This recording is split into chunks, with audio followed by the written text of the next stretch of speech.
Bom dia, crianças. Bom dia, famílias.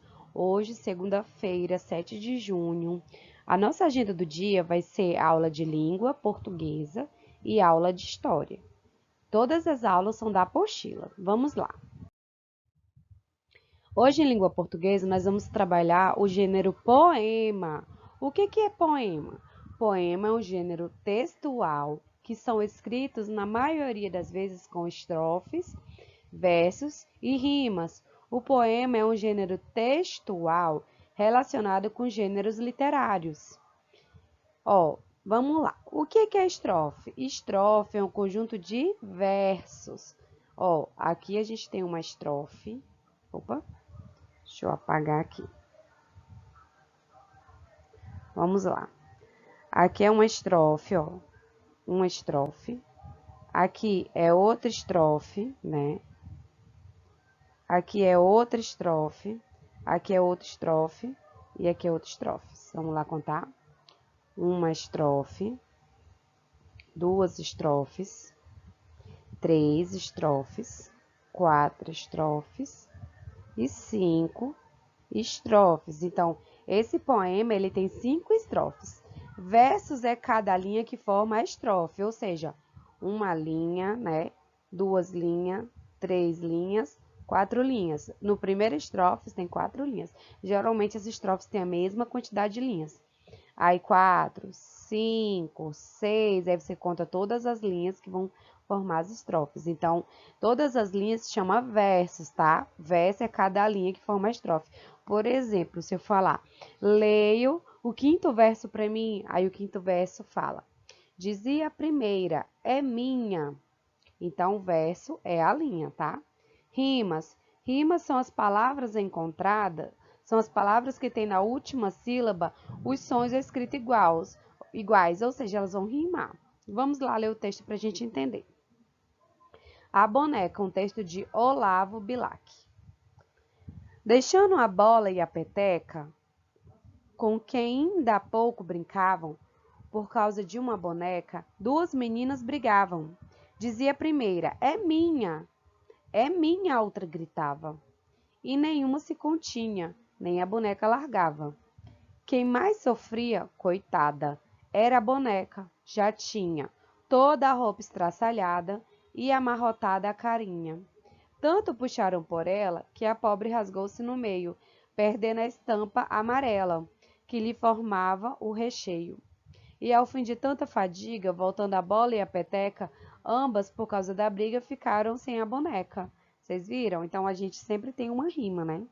Aí aqui fala: verde, você vai pegar um lápis verde, lápis de cor, e vai pintar palavras com letra B. B. Você vai pintar as palavras com letra B. E amarelo, você vai pintar as palavras com letra P. Letra P, aqui, Letra P. Você vai pintar a letra P de amarelo. Opa, deixa eu apagar aqui, senão vocês não vão ver. Vocês vão pintar as palavras que tem a letra P de amarelo, tá? E a letra B de verde. Façam isso que na próxima aula a gente vai trabalhar essas palavras. Acho que na próxima não, daqui uma aula a gente vai trabalhar as palavras com P e B e outras palavras e vocês vão compreender o porquê que eu pedi para vocês pintar, tá bom? Então, por hoje é só em português. Aqui em História, nós vamos ver o texto Essa Gente Brasileira. A gente já estudou um pouco, né, sobre os tipos de pessoas, né, que a gente é um país muito diverso, com muitas pessoas diferentes, mas no fundo somos iguais. Essa gente brasileira.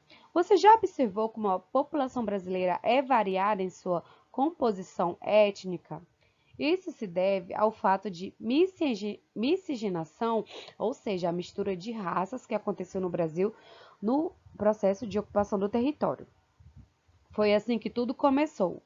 Nativos, denominados indígenas, povos que habitavam o território antes mesmo da chegada dos portugueses. Então, os nativos eram os índios, que eles moravam no Brasil já muito antes dos portugueses chegar. Os portugueses, que são os povos que vieram de Portugal para o território brasileiro. Então, no início a gente tinha os nativos, que são os portugueses, que são os índios, né? Que moravam aqui antes da invasão dos portugueses. Os portugueses são aqueles povos que são brancos, dos olhos azuis, como a gente vê na foto, eles são bem diferentes, vieram de Portugal. E o terceiro são os negros africanos, que foram capturados na África e trazidos para o Brasil para serem escravizados. A gente vê que são todos negros. Eles foram capturados, ou seja, eles foram roubados, sequestrados lá na África e eles foram trazidos para o Brasil para trabalhar de escravo, como a gente sabe a história dos escravos. Quando os portugueses chegaram ao Brasil, encontraram os indígenas. Para a colonização da nova terra, trouxeram os negros africanos para serem escravizados e trabalharem nos engenhos, que a gente ainda vai ver sobre os engenhos. Com o passar do tempo, ocorreu a mistura das raças, dando origem ao caboclo, mulato e cafuso, que a gente já viu na aula passada. Olha só, imaginem que a gente tinha os nativos, que eram os indígenas, aí veio os portugueses, que eram aqueles mais brancos, e veio os africanos, que são os negros. Já são 3 tipos de raças diferentes. Imagine eles se misturando ao longo do tempo. Foi aí que surgiu o caboclo, que é a mistura do índio com o europeu. O mulato, que é a mistura do negro com o europeu, que o negro eram os africanos. E o cafuso é a mistura de um índio com um negro. Daí que surgiu a variedade dessa composição étnica. A população brasileira possui também as seguintes raças divididas nas categorias. A gente tem o branco, o negro, o indígena e o pardo. Hoje em dia a gente tem essas 4 categorias, que são os brancos, os denominados negros, os indígenas e os pardos. A gente tem muito pardo aqui na nossa cidade. Muito negro, indígena, temos todos na verdade, né? Aí vocês olham aqui, ó, nesse mapa, a gente vê o mapa do Brasil, né? Com vários tipos de pessoas diferentes, com negro, branco, indígena, pardo, mulato, caboclo, cafuso, porque o nosso país, devido a essa habitação no nosso território, onde eles chegaram aqui, aconteceu. Por exemplo, se o Brasil fosse só os índios, os portugueses não tivessem vindo e nem tivessem os negros, a gente possivelmente teria mais indígenas, né? Mas como a gente tem essa mistura de pessoas que imigraram para cá, que vieram de outros países para o Brasil, a gente acabou sendo um país muito diverso, né? Com a diferença étnica muito grande. Então, hoje a gente está vendo o texto sobre essa gente brasileira. A atividade nós vamos fazer só na próxima aula, ok? E é isso, amores. Não esqueçam de enviar as fotos das atividades, é muito importante. E eu desejo uma ótima semana e sempre falo, acredite que você é capaz. Bom dia!